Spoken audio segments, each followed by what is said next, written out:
Assalamualaikum warahmatullahi wabarakatuh. Om Swastiastu, Namo Buddhaya, dan salam kebajikan. Teman-teman sekalian, dalam beberapa menit ke depan, izinkan kami dari kelompok 5 akan membahas mengenai isu tentang hubungan internasional yang kami angkat sesuai dengan teori hubungan internasional, yaitu teori postmodernisme. Teori postmodernisme adalah gerakan filosofis, budaya, dan artistik yang muncul pada pertengahan abad ke-20. Sebagai tanggapan terhadap modernisme, gerakan ini menandai pergeseran dari keyakinan modernisme pada kemajuan, rasionalitas, dan kebenaran universal menuju pandangan yang lebih spektif dan relatif. Postmodernisme menolak gagasan bahwa ada satu kebenaran tunggal tentang dunia. Sebaliknya, ia menekankan interpretasi yang beragam dan multi-perspektif. Kemudian, postmodernisme mempertanyakan gagasan tentang objektivitas dan kebenaran dalam pengetahuan. Ia berpendapat bahwa semua pengetahuan itu dibentuk oleh perspektif dan konteks sosial dan budaya. 10 negara anti-Tuhan di dunia.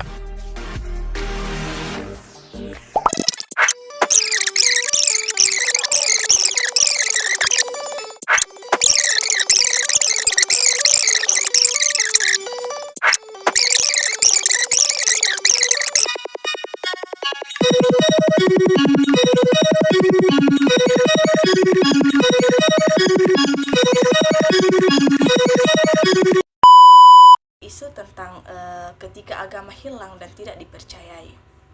Seperti yang kita ketahui bersama, agama berperan sangat penting dalam mengatur sendi-sendi kehidupan manusia dan mengarahkannya kepada kebaikan bersama. Agama dan beragama adalah suatu kesatuan, namun memiliki makna yang berbeda. Agama merupakan sebuah ajaran kebaikan yang menuntun manusia kembali kepada hakikat kemanusiaannya. Beragama artinya kita berupaya belajar untuk mengamalkan ajaran agama dalam setiap aspek kehidupan, agar terjalin hubungan yang indah dan harmonis antara sesama, alam semesta maupun dengan Tuhan. Ketika manusia tidak lagi percaya pada Tuhan, hal ini dapat mempengaruhi pandangan hidup dan perilaku mereka. Beberapa kemungkinan dampak dari ketidakpercayaan ini antara lain hilangnya sumber harapan dan makna kehidupan. Keyakinan pada Tuhan dapat memberikan sumber harapan Agama di era postmodern, di mana perkembangan teknologi dan ekonomi mengurangi kelaparan dan meningkatkan akses untuk memenuhi kebutuhan hidup. Hal ini menyebabkan beberapa orang tidak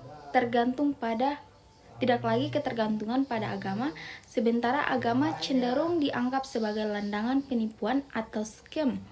Meskipun demikian, sejarah menunjukkan bahwa agama memiliki kemampuan untuk beradaptasi dengan perubahan zaman, dan beberapa ahli meyakini bahwa evolusi kepercayaan ini lebih kompleks daripada sekedar konflik antara sains dan agama.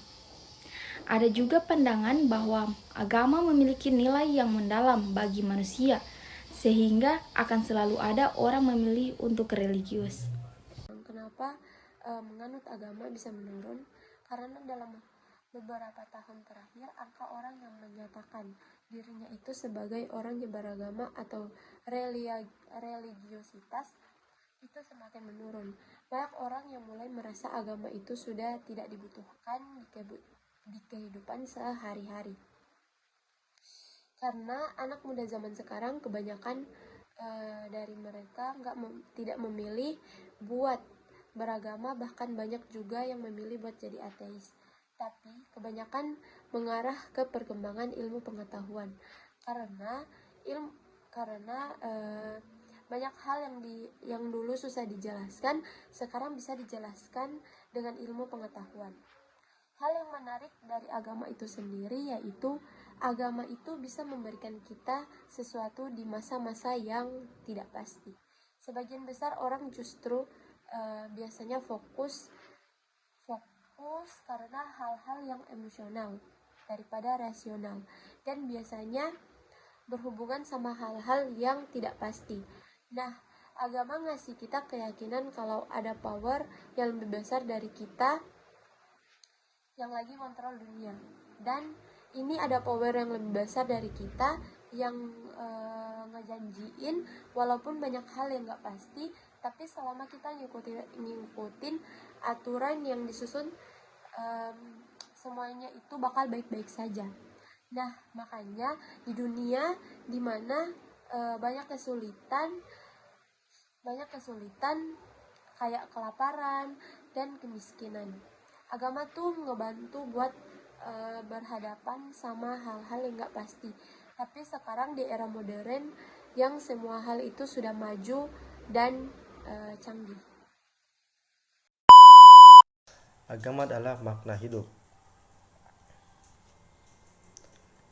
Salah satu alasan utama yang berfokus di agama dan kepercayaan juga sebenarnya tentang mencari makna dalam hidup. Psikologi sosial agama itu memberikan makna kepada penderitaan, bahkan lebih dari pemahaman sekuler atau kepercayaan lainnya. Salah satu faktor pendorong orang bisa melewati garis-garis barat adalah yang karena agama juga, karena di era krisis orang cenderung saling membantu atas nama agama. Bisa bikin kita sehat secara psikologis juga soal kepercayaan. Bahkan kepercayaan kalau agama itu tidak pernah bisa digantikan oleh ilmu pengetahuan yang simpel itu. Jadi kalau ditanyakan kesimpulannya sesuai juga butuh prediksi apakah agama itu bakal benar-benar hilang atau enggak. Karena yang sebenarnya menurut saya, bagi kita buat memprediksi hal yang pasti yang bakal terjadi di masa depan, tapi sebenarnya kita bisa lihat lagi ke pemahaman sosial agama itu. Soal agama itu sendiri yang terutama di proses evaluasinya. Dalam sejarah manusia ada alasan kenapa agama dan kepercayaan itu berhasil bertahan, dikarenakan banyaknya manusia memiliki percaya, tetapi hal yang paling pasti menurut kita perlu menghargai satu sama lain, apa agama dan kepercayaan yang dianut. Nah, tapi kalau menurut sendiri gimana sendiri, kalau agama itu pada akhirnya bakal ada terus di dunia dan tidak pernah dianut. Mungkin berpikir agama hilang suatu hari karena tergantikan oleh ilmu pengetahuan.